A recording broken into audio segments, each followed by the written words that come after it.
ibyo bice bibiri nibyo bihesha umugisha umugabo. Iyo rero afite ibicaniro muri we agutera umwaka. Murabyumvisha?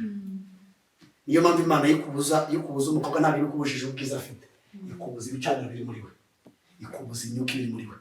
Icya kabiri yikubuza umugabo ntabwo ibikubuza ubugare bwe, ibikubuza imyuka iri muri we. Haleluya!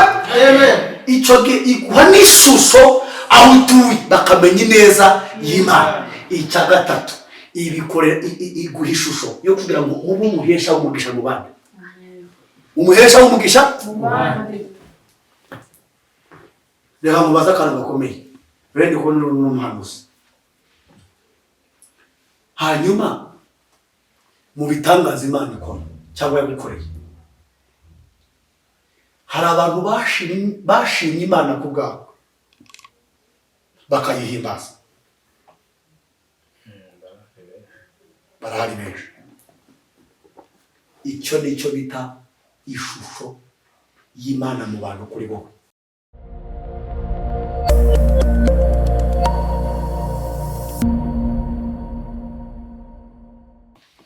Niyo mpamvu rero Imana ivuga yuko izaguha inzu ntiwabyumvaga, ariko ubu tuyicayemo. Tugize iki? Ubu asa n'iby'Imana yavuze. Muri kubyumva neza? Uzatinye mu mabara karuvate nijoro nuko ari gusa n'iby'Imana yavuze. Ariko muraho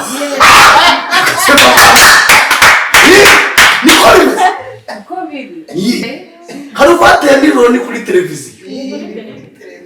None turi no kuri televiziyo mu ntabwo bireba se? Turi kuri televiziyo. Niyo mpamvu ibintu Imana yavuze ariko zifatamo.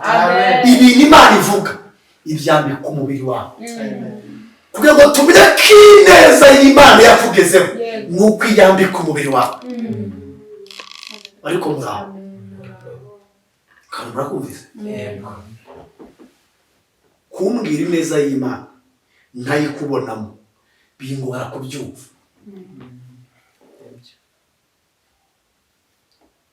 Ariko nabarokore kuko Imana yandinze n'umujura yamurinze,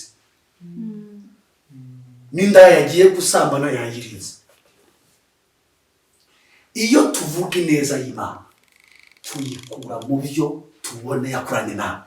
Icyambere iyo ikora ibitangaza, murabyumvise yewe? Iyo iguha ishusho mu byiciro bitatu. Icyiciro cya mbere ni ikikwambika, aho uciye hose bakamenya ko ineza y'Imana ikuriho. Iryo ni ishimwe ryawe. Ineza y'Imana irakwambara nk'umwenda, aho unyuze hose abakuzi muri ya foto yo mu buzahari bakakubonamo ineza y'Imana. Uri kubyumva rero? Bakuzwi n'amaguru ariko uri kubona ufite imodoka. Bakuzi utambara neza ariko uri kubona watebeje. Bakuzi utuye ahantu habi ariko uyu munsi utuye mu nzu nziza. Iyo nicyo bita umwambaro w'amasezerano niba yakwambitse. Iryo ni ishimwe ryawe. Icya kabiri ibikorera kugira ngo n'umusozi utuyeho umenye neza y'Imana. Mubyumvise neza? Haleluya! Amen. Icyo iguha n'ishusho aho utuye bakamenya neza y'Imana. Icya gatatu ibikorera iguha ishusho yo kugira ngo ube umuhesha w'umugisha mu bandi. Umuhesha w'umugisha mu bandi. Reka mubaze akantu gakomeye. Bene ko n'umuhanuzi. Hanyuma mu bitangaza Imana ikora cyangwa yagukoreye, hari abantu bashimye Imana ku bwabo bakayihimbaza. Barahari benshi. Icyo nicyo bita ishusho y'Imana mu bantu kuri wowe. Mu bitangaza Imana yakoze kuri wowe, hari abantu bashima Imana bavuga bati runaka dushima Imana kubwe, amashimwe ye twarayasangiye. Barahari. icya kabiri, wowe iyo wirebye ukireba ubona wambaye umwambaro w'ibyo Imana yavuze.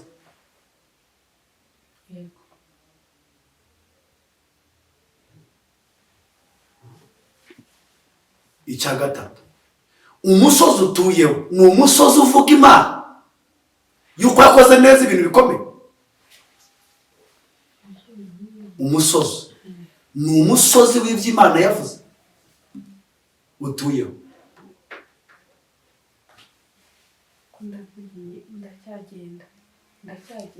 Ubwo ufite amashimwe yuko yakugiriye neza, ufite n'amashimwe yuko ari abantu bashima Imana ku bwawe ko yakugiriye imigisha yagiye abandi umumaro, ariko ntufite amashimwe y'umusozi. Iyo ubuze ishimwe ry'umusozi ubuze ishimwe ry'igihugu. Murahari ko icyo gihe uba umeze nk'inzererezi mu gihugu, upfa utazwi kuko udafite ahantu. Murahari ko tugiye gusenga iki kintu naho nacyumvise. Mu mashimwe Imana iguha n'amashimwe y'umusozi. Kubera iki yabwiye Aburahamu ikabwira Yakobo nzaguha igihugu. Icya kabiri ikabwira Aburahamu ngo nguhaye gakondo, nguhaye igihugu nzagutuzamo, ikabwira ngo haguruka guha igihugu, nuko imuhaye umugabane. Iyo udafite umugabane mu gihugu umeze nk'umupangayi muri cyo. Ikiri kubwira neza ugenda umeze nk'utazwi muri cyo, kuko ntabwo usora ku mwaka ngo usorere ubutaka. Icya kabiri ugize no kuba udasorera, ntabwo no wasorera imodoka, ntacyo umariye igihugu. Rero kubera iki? Impamvu ya mbere, iyo baba ari inzu zituye aho baba barapangaye, baba barubatse aho ngaho. Murahari ko baba barubatse aho ngaho ba nyir'inzu. Hanyuma bajya kubara batanga irondo bakubaramo, batanga irondo n'abatanga ibishingwe. Ibyo bishingwe biragatsindwa n'Imana. Dukeneye kuba mu basora mu butaka mu izina rya Yesu. Twavuze ngo amen. Hapo uratanga ibishingwe nawe ngo wasoze bya bitanga koko wasoze. Muri no basora ku mwaka ngo basore imodoka zagiye gusana umuhanda, ntusorera imodoka, ntusorera ubutaka, wumva ubahe uzanasana. Usange no mu basora mu bucuruzi nturimo, ubundi ubahe. Ntugira tini namba basi uvuye ngo urasora na tini namba ntihari, ubwo ubundi uri hehe?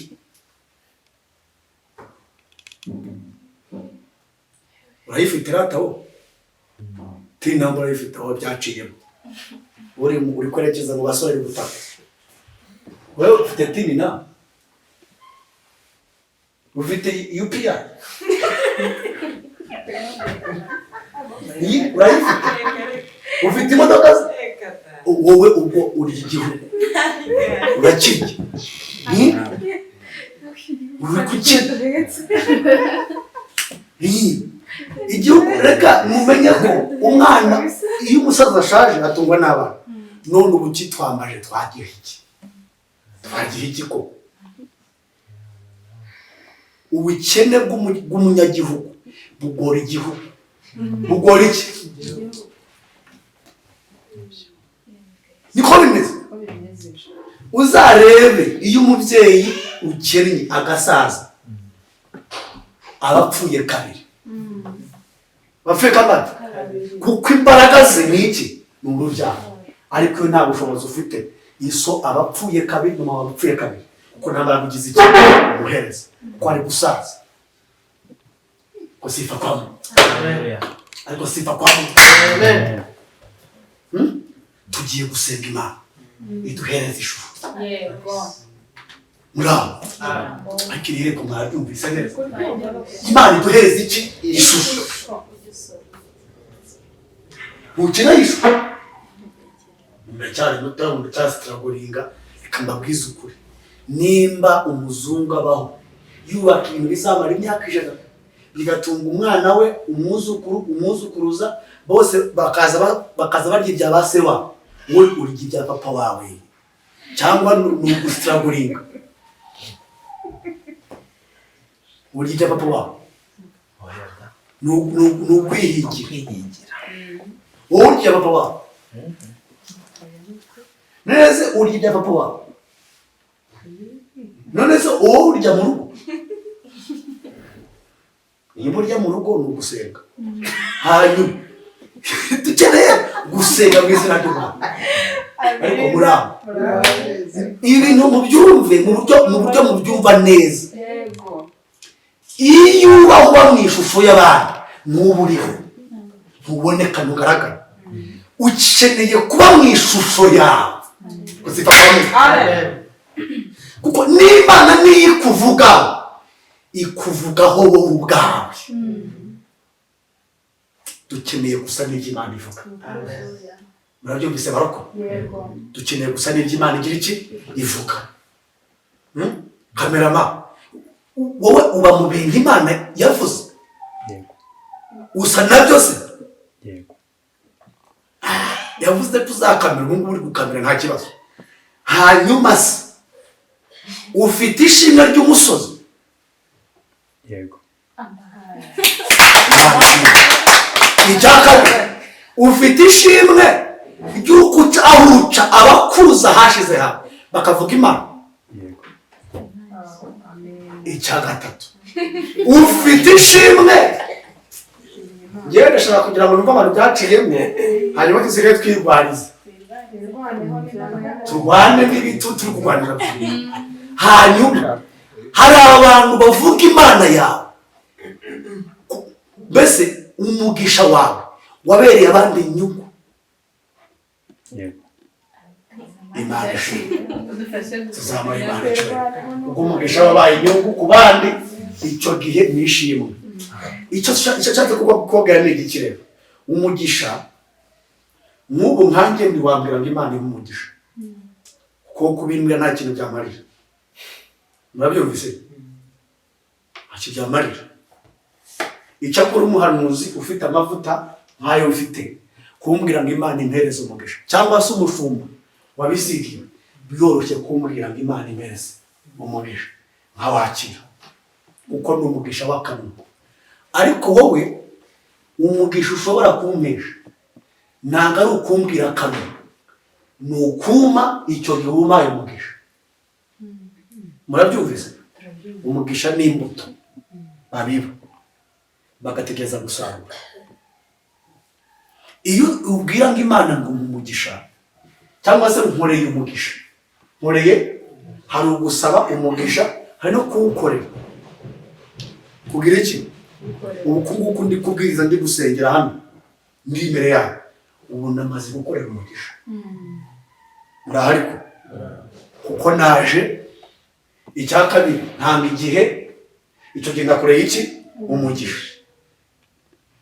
Noneho wowe kuko udafite ubutwari bwo kuba umuhesha w'umugisha, njye ndi umuhesha w'umugisha. Urabyumvise neza? Wowe kugira ngo umugisha ungereho, icyakabiri uwo mugisha unyifurije cyangwa se umpaye ukugarukire, ni ukumpa. Murahari ko? Murabisobanukiwe? Iyo udafite ubutwari bwo kuba umuhesha w'umugisha, uratanga umugisha ukaza. N'imbuto utera rimwe ikagaruka ari nyinshi, zikaza ari nyinshi. Acyumvise? Ubu umushumba kumbwira ngo Imana impereze umugisha, uhita ugeraho. Ariko uyu ntabwo yabimbwira ngo ugereho, kubera ko ntabwo afite ikirere cyanjye n'iki. Murabyumvise? Rero nubona umuhanuzi ntukagire ndimubwira ngo Imana iguha umugisha, umeze nk'umubeshyi. Ahubwo wowe ufata icyo ufite ukamuha, icyo gihe umuhesheje umugisha akagorokera. Iyo avuze ngo Imana iguha umugisha, afite icyo ashingira, kiza kikubye, kita kikuba. Kandi ntabwo twabivuga mu idini nk'abantu.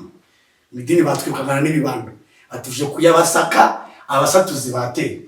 ntabwo ngenda umusatuzi umushumba aranze uri umukristo uraho umugisha urakorerwa icyakora iyo uri umuhesha w'umugisha ubyatura ku muntu bikamugeraho ariko iyo utari umuhesha w'umugisha wowe usabwa gutanga kugira ngo uwo mugisha ubone umugisha aba agize n'icyo umuhaye ntabwo ari akanwa kawe ubwo icyo umuhaye kimubera umugisha murabyumvise ariko sifa kwa Mungu Amen.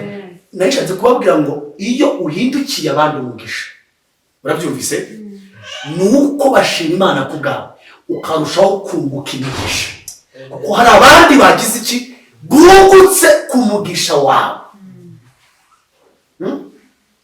ko nawe umugisha w'umwuka wera hari abo batuyeho barawubona murabyumvise bagira ubuzima bagira kubaho bariga babona akazi babwira uwo mugisha kuko wabyanturutsemo Imana ibimpaye sifa kwa Mungu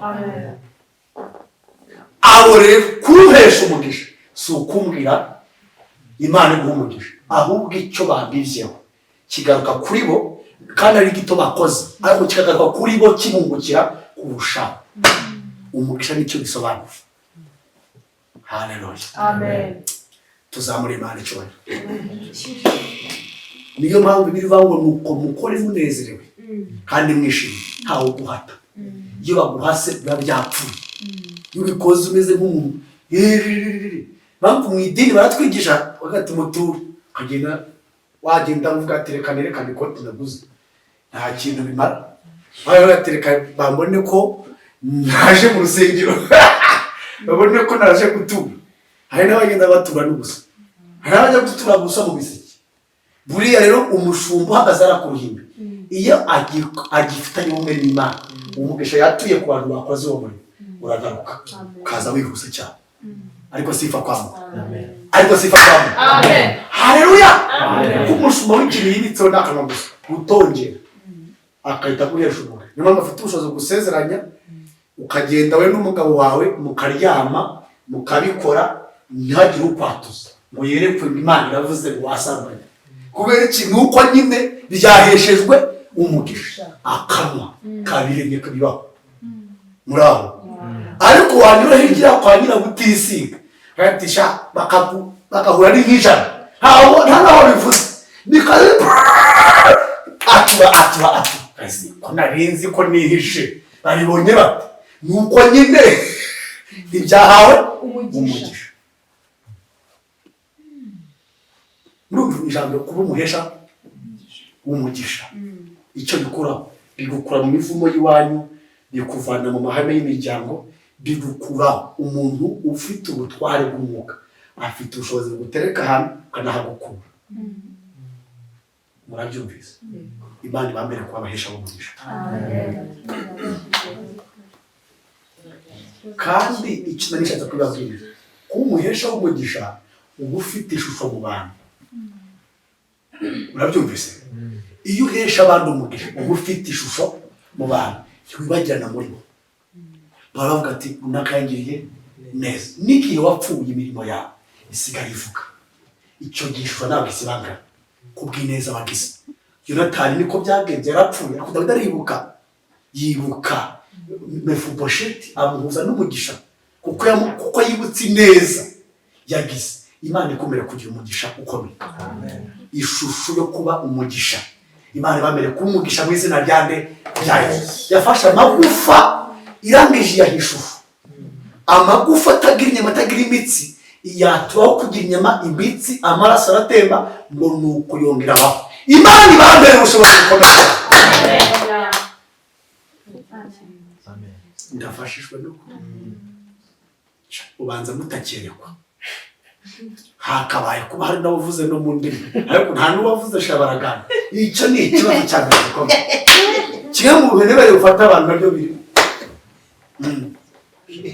ariko muraho yezu hakagwa n'abavuze tirido pana yumvise none wapi muherutse amasengesho ryayo siko mutaherukamo musenga yo mu idini gusa ayo mu idini ntagaza n'umwuka yo mu idini hari no kujya kwibaza ko batubonye gusa bikaraga twanditse mu gitabo cyabo nta kibazo ukabona ko turi abamembazi babo tukitahira ariko yangaya niyasa n'ibihe byiza mu twebwe kuko mu midini tuba dufite abagome, abanyeshyari, ubugambanyi, abafite ibizimu, ibiheko, ibizimu byose bakazana. Ukagira mu mwigisha ari kwigisha, kwese mwigisha ari kwigisha cyangwa se ari kudutera story tukaduca. Twagiye gufana Rayon Sports na APR kwibaza kagucana ugasanga nta kintu utahana. Hano rero niho tuba twakuye ibihe byo gusenga. Amen. Haleluya. Amen. Tuzamurira Imana icyubahiro. Nari mvuze ngo uyu mwaka Imana iguhereza ubuzima bufite ishusho mu izina ry'Imana. Amen. Igukure mu isi idafite ishusho, igutereke mu isi ifite ishusho mu izina ry'Imana. Amen. Byari Imana yavuze utanyuse nabizo. Use n'imodoka yakubwiye uyinjiremo. Use n'inzu Imana yavuze uyinjiremo. Use n'urwo Imana yavuze urwinjiremo. Ise n'urushako yavuze. Haleluya. Imana iramusubiza mu izina ryanjye. Yesu. Duse n'icyo Imana yavuze. Haleluya.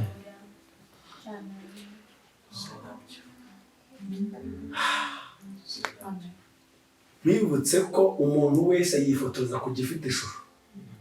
Niba ifoto batayipositinga nuko nta shusho ifite. Hakeneye kubaho ikintu kigutuma ubwira ishusho bakayipositinga. Bravo. Nta shusho. Libasi edomi liwida. Imana ibamere ishusho mizina ry'Imana. Amen. Umuntu wumvise ko agize ishusho yazamura Imana icyubahiro. Ariko hako muzi ko mutagifashwa. Ntabaye mutende w'ababuze. Mufashwe mu izina ry'Imana. Hano turi ku muyobozi nta gituba. Tunagitu. Hano harimo n'abajenerali n'abafandi. Nta kibazo, nta gituba. Tuzamura Imana icyubahiro. Turi umuryango twaje gusenga. Niba abanyakabari bajya kubyina twebwe twaje kubyina umutekano. Twaje mu izina ry'Imana. Twazamura Imana icyubahiro. Ariko n'ikimenyimenyi ntabwo umuntu witwaje atajya mu mukene. Wigeze ubona Jadu w'umukene aho bajya? Nta mujadu ubaho ukene. Abanzi bose bafite ipine ry'amafaranga.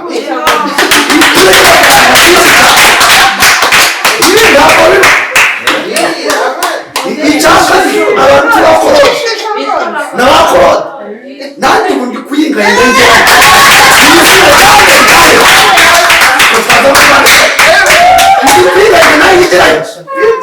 inabatingira abagore b'abakora bafite inganda bafite ibizu by'ibitabashwa abonzi ni benshi. Urugero rwa mwarimu Katenga Kora ntabwo umuzi afite amazu Kanada, Burayi ameze neza. Imana ibamere umugisha. Amen. Harya wowe witwa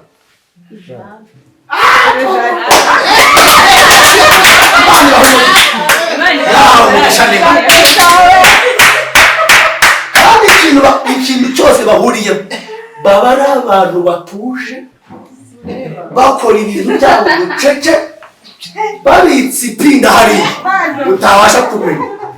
Niko mbazi.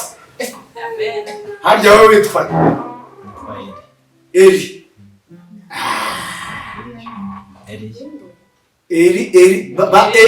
Eliya. Ikintu baziho gikomeye icyambere bakunda kuba abantu bagira ikintu kitwa gukizwa cyane. Bakunda gusenga cyane, bakunda gukizwa cyane. Ikindi ni aba ekonomi ku kigero cyo hejuru. Ntabwo ikintu cy'umuntu birarika. Ibintu bye byose ni matematike yindi yo hejuru. Filosofi nyinshi cyane. Niko bateye.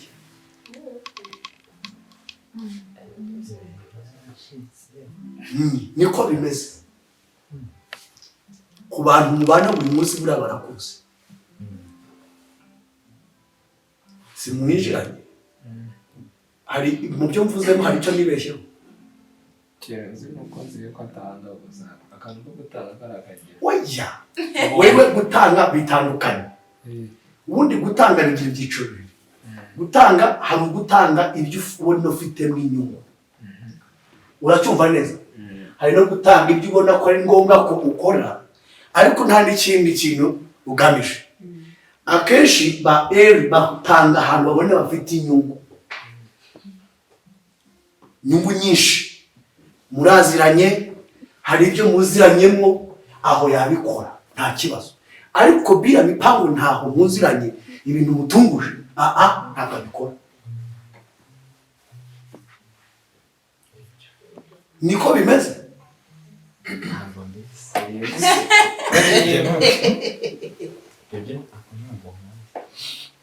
Ushobora kuba mutarahuje, ushobora kubikomora kuri papa wawe cyangwa mama wawe, ariko ba Eliya nzi imibare yabo ni matematike kandi abazi barenga 3. Ariko bakaba bakristo beza, bazi kwirinda mu buryo bushoboka bwose. Tuzamura Imana icyubahiro. Wewe witwa Fiaka.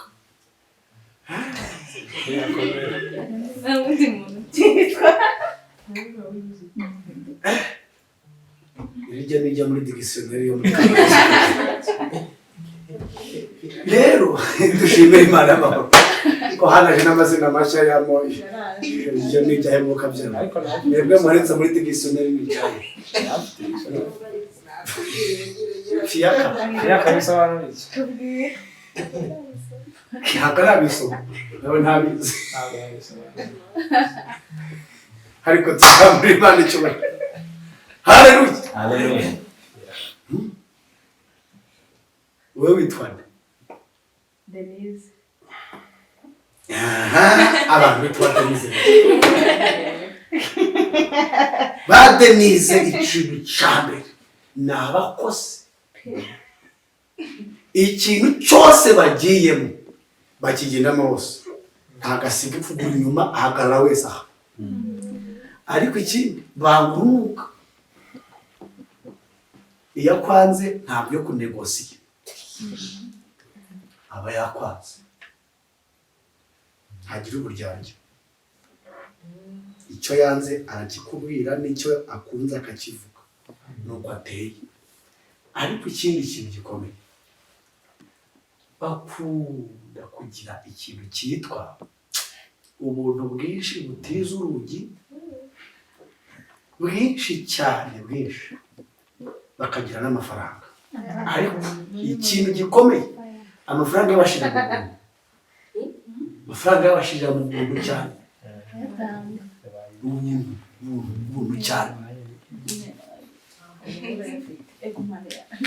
Ubuntu ni ukuvuga ngo ikibazo cyawe yakijyamo wese nta n'ikintu asigaranye, akakijyamo wese akaniyibagirwa.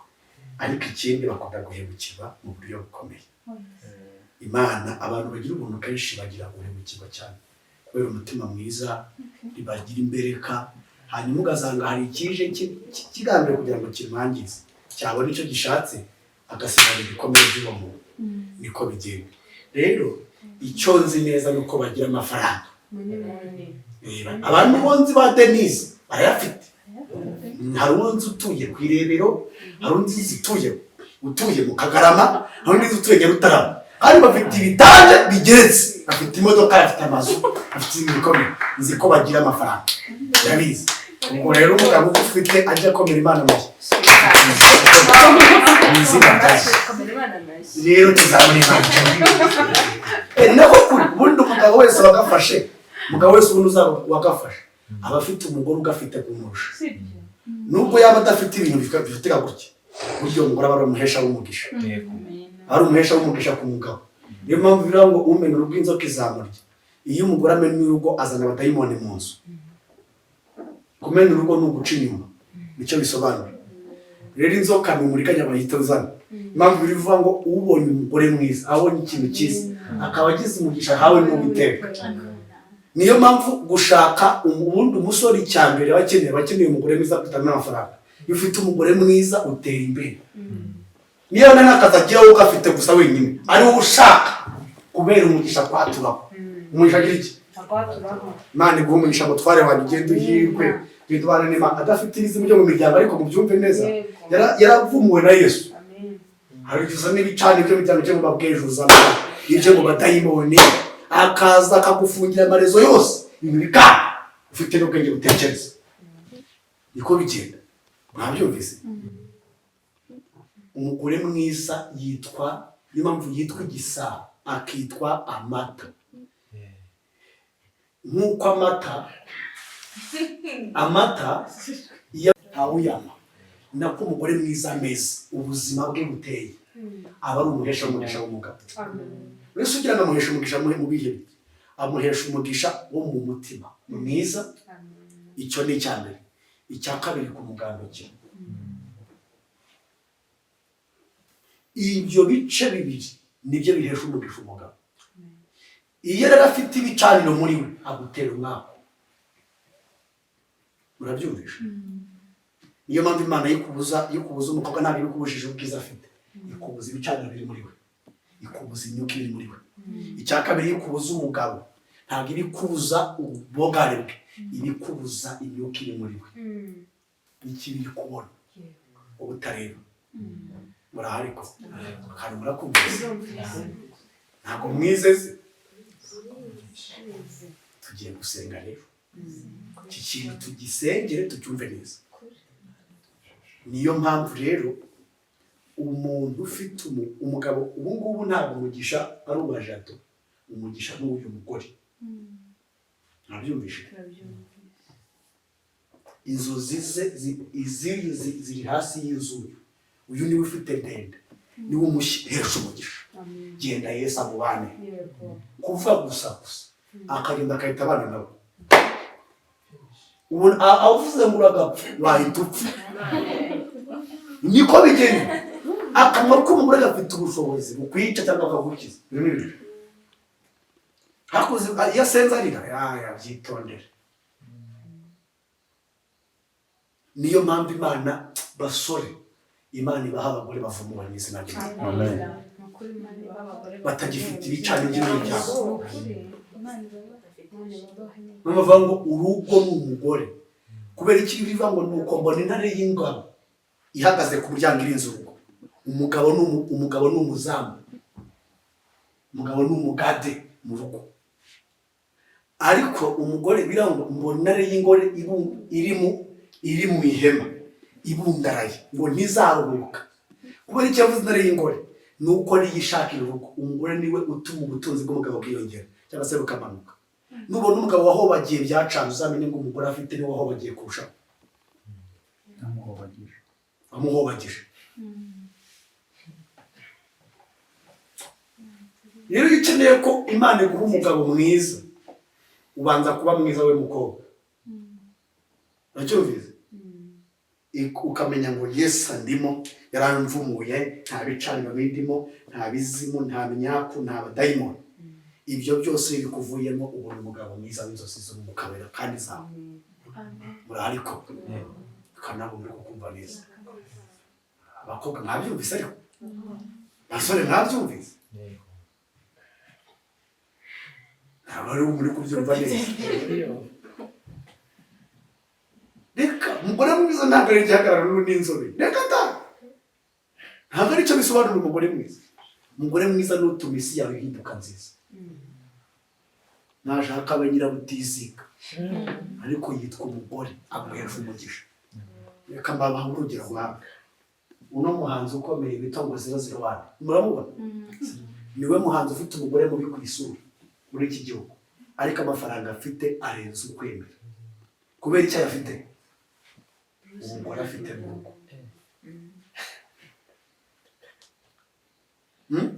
Hanyuma ko mwese mwakure wenda ni mu bikurikirana wenda bamwe n'abandi. The Ben akiri umusore. Akiri umusore. Sibwo arameze neza? N'inganzo ari nyinshi. Inganzo zari nyinshi. Hanyuma aracyazora indirimbo. Iyo wahuye n'umugore w'igihanda. Rezo ziracika.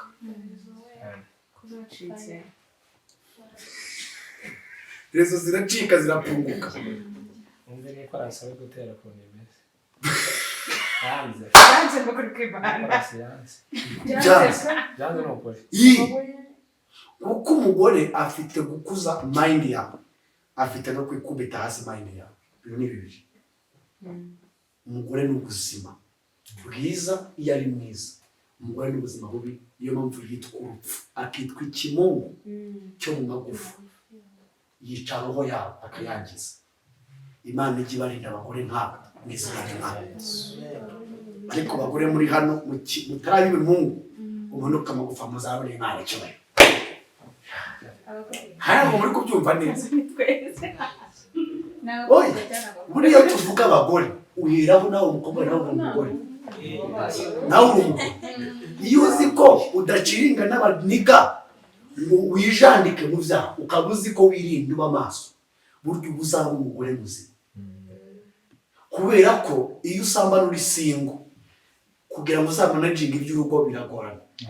Ubushyiriye umugabo imyuka abagabo mwagiyemo mubi, iyo myuka rero kugira ngo abanze amanaginge iyo myuka biragorana. Kuko nk'urugero iyo usambanye n'umuntu aguha imyuka imurimo. Icyambere aguha abazimu b'iwabo, aguha iruzerero rw'iwabo, iyi myuka yabo imbaraga zabo akaziguhereza. Bibaza iyo usambanye n'umuntu ufite abazimu n'uruzerero ukagisama n'umuntu uba mu bapfumu, bamubona n'umuntu yica undi ukabona indaya ziricanye, burya ni abantu basambanye nabo babayicanye, bakamuha imyuka yo kwica, imyuka y'inzoka. Ukabona umuntu amuha inzoga atayinywaga akaba arayakiriye, ukabona umuntu afashe umuntu ameze nk'umusazi, yasamwe n'abasazi, ameze nk'umuntu utagira ubwenge, sabe n'ibigoryi. Ukabona umuntu ameze gutya, no kwambarana nabyo ntabishaka, yambara gusa. Yasambanye n'abantu bafite imyuka y'urwanga. Niyo mpamvu rero izi keniko kuzihuza, uri umukobwa ugahuza n'umusore umwe, ugahuza na babiri batatu, umugabo uzajyaho uba uzamusaza. Nta gahangana nawe ahamira n'ibicaniro byakugezemo. Fata iby'iwanyu mu muryango wavukiyemo ushyiremo n'iby'ahandi, biri ubu umusazi. Ni nk'umugore wakoze ikosa ryo guca umugabo inyuma, azana abadayimoni bose, ugasanga umugabo yari afite iterambere agahita yikubita hasi. Ni ukuvuga iki? Yasambanye n'umutinde. Iyo usambanye n'umuntu ufite umutinde, ugasanga umuntu asambanye n'umuntu ujya mu bapfumu, ahita amwinyuka mu bapfumu, agahita imusohokamo, agahita imwinjira. Ngo twikingire kada, kuko gusambana n'ibice bitatu bifata umwuka, ubugingo n'umubiri. Bingahe? Mu mubiri wego wakingiye nta kibazo, ariko umwuka se wakingiye, mu bugingo se wakingiye, ntibishoboka. Ntabwo umuntu asambana n'undi ngo bifate kudafata ibyo bice bitatu.